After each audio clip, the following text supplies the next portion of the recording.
घर में मेरी बेटी गायब हो गई है। अच्छा, उसका नाम क्या है? रजनी नाम है। आईटी कंपनी में इंजीनियरिंग का काम करती है। पिछले बुधवार को ऑफिस के लिए घर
न्यूरोलॉजी के अकॉर्डिंग कुछ गुणांक वाले दोष ऐसे होते हैं जो रिजल्ट देना कभी नहीं होगा। तो पहला गुणांक है आठ, ये सैटर्न एनर्जी वाले होते हैं, ये तुरंत रिएक्शन करते हैं। तो पहला गुणांक है आठ, ये सैटर्न अकॉर्डिंग कुछ गुणांक वाले दोष ऐसे होते हैं जो रिजल्ट देना कभी नहीं होगा।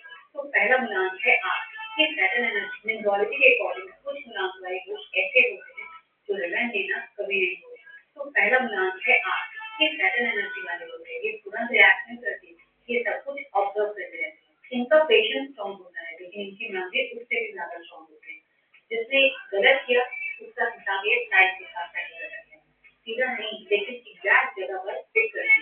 इसलिए इनका रिवन स्लो होता है, लेकिन होता बिल्कुल परफेक्ट है। दूसरा गुणांक है चार, ये राहु एनर्जी वाले होते हैं, इनका अप्रोच अनप्रेडिक्टेबल होता है। आपको लगता है सब कुछ नॉर्मल है, लेकिन ये ऑलरेडी प्लान बना चुके होते हैं।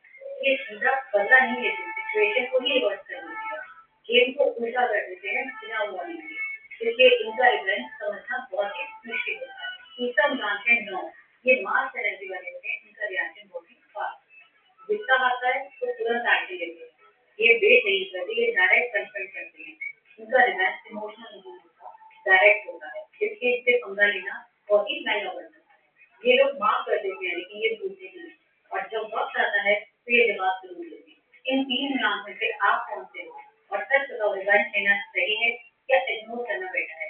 कमेंट करके जरूर देना। न्यूरोलॉजी के अकॉर्डिंग कुछ गुणांक वाले दोष ऐसे होते हैं जो रिजल्ट लेना कभी नहीं होगा।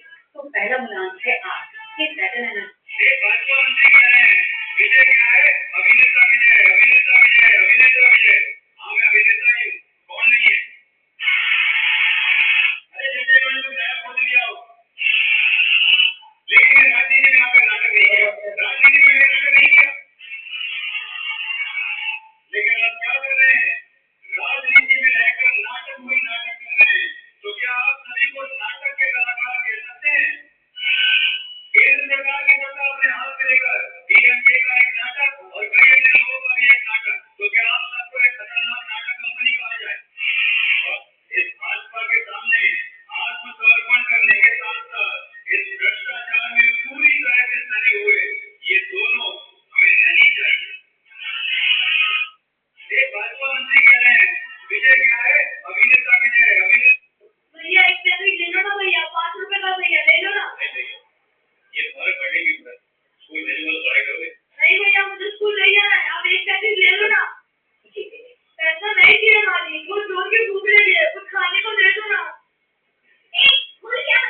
आप मेरी फॉलो कर लोगे तो 90% कोर्ट केस आपके फेवर में आ जाएगा। पहली बात आपको क्या करना है, जब भी आप कोर्ट में जाओगे आपको अपनी सांसें चेक करना है किस नाक से सांस आ रही है। लेफ्ट से सांस आ रही है तो आपको जो है लेफ्ट पैर को सबसे पहले आगे बढ़ाना है कोर्ट की दहलीज में। राइट से सांस आ रही है तो राइट पैर को आपको आगे बढ़ाना है कोर्ट की दहलीज में। ये हो गई पहली बात। दूसरी बात आपको क्या करना है, जब भी आपको कोर्ट में आप जाओगे तो वहाँ पे जो स्वच्छता कर्मचारी होता है, सफाई कर्मचारी जो साफ सफाई का काम करता है स्वीपर, उसको आपको कुछ ना कुछ पैसे देना है।